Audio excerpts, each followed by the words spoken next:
Allah Subhanahu wa taala, kami selamatkan orang-orang yang mencegah, orang yang melarang berbuat maksiat, dan kami timpukan kepada orang-orang yang zalim siksa yang keras disebabkan mereka selalu berbuat fasik. Kemudian Allah Subhanahu wa taala menyumpah mereka. Menyumpah. Apa maksud sumpah sini? Ni Allah sumpah. Sumpah ni bukan sumpah biasa. Sumpah ni bermaksud Tuhan ubah mereka.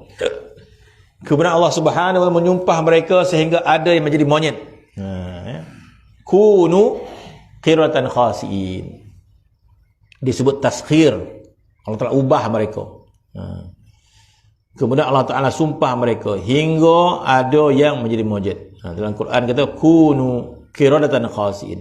Allah Ta'ala sumpah mereka jadi monyet. Kunu qiradatan khasiin. Jadilah kamu kera-kera yang hina, kata Allah Ta'ala. Maka dalam tafsir kata, apabila Allah Ta'ala mengatakan kunu qiradatan khasiin, jadilah kamu kera-kera, dalam tafsir kata betul ke jadi kera betul. Bani Israel yang kisah menangkap ikan tu, Allah Ta'ala sumpah mereka jadi kera. Jadi mentafsirkan betul ke mereka jadi kera? Ada dua pendapat. Ada kata perangai mereka jadi seperti monyet. Perangainya. Ada yang mengatakan memang jadi kera semua. Ubah jasad dia jadi kera. Ya? Sebab tu ada orang kata tu kera tu itu keturunan Bani Israel makin lah tu. Kata tu kan. Wallahu alam. Jadi itu penghinaan terhadap orang Israel yang zalim. Kan? Allah Ta'ala keturunan kera. Kemudian firman Allah Subhanahu wa taala, au nal'anahum kama la'anna ashab. Memang ada kalimah laknat, ya. Allah Ta'ala gunakan kalimah laknat. Firman Allah, au nal'anahum kama la'anna ashabas sabt. Atau kami laknat mereka. Ini bermaksud golongan yang lain buat maksiat.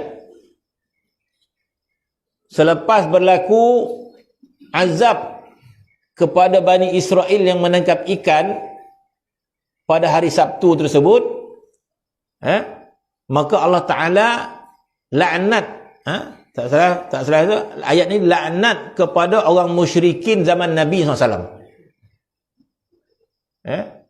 Maka Allah Ta'ala berfirman, au nal'anahum, atau kami laknat mereka. Ada satu golongan musyrikin yang mana satu wallahu alam, ataupun kata Allah Ta'ala au nal'anahum, atau kami laknat mereka kama la'anna ashabas sabt, sebagaimana kami laknatkan orang-orang hari Sabtu dulu. Jadi ashabus sabt ini, orang-orang hari Sabtu ini ditujukan orang-orang Yahudi yang menangkap ikan pada hari Sabtu. Jadi orang Yahudi menangkap ikan pada hari Sabtu ini, kisah ini masyhur di kalangan Bani Israel. Dia tahu kisah ni. Jadi orang Yahudi tahu kisah tu. Orang Yahudi tahu kisah bahawa dulu ada Bani Israel yang engkar perintah Tuhan, maka Tuhan jadikan dia kera. Jadi kisah tu orang Bani Israel tahu. Tapi Bani Israel ni dia hati dia koreh.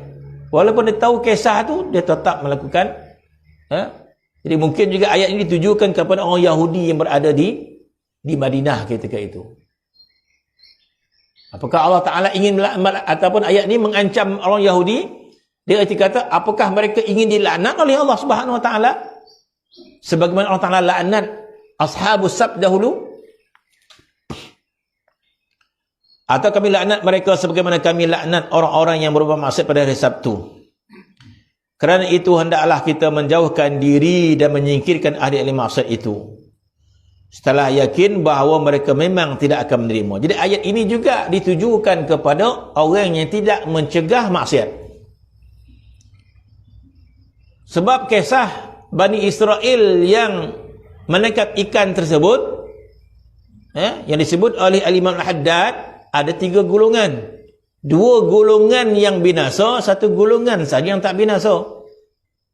Golongan yang pertama, iaitu yang menangkap ikan betul-betul binasa.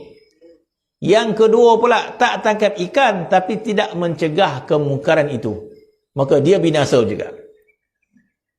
Jadi Al-Imam Al-Haddad dia letakkan 3 golongan, 2 golongan binasa yang disebut tadi, ya, termasuk orang yang tidak menangkap ikan tersebut, cuma dia bercampur dengan golongan tersebut dan tak ada buat pencegahan.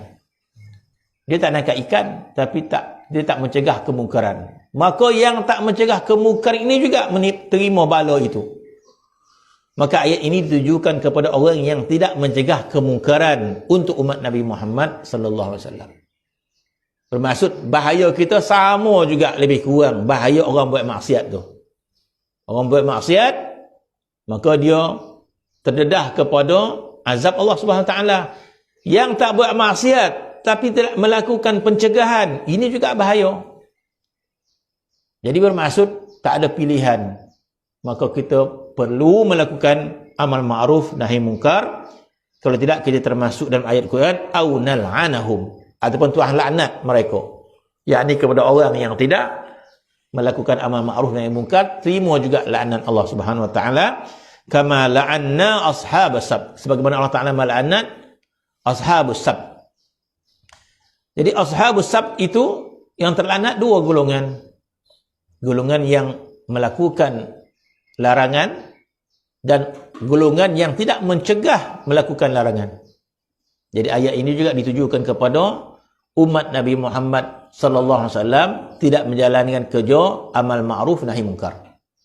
Jadi pasal amal ma'ruf nahi munkar ni satu benda kewajipan yang tak boleh tidak kita tinggalkan sama sekali, tak boleh. Ya. Seterusnya larangan menyikap aib orang.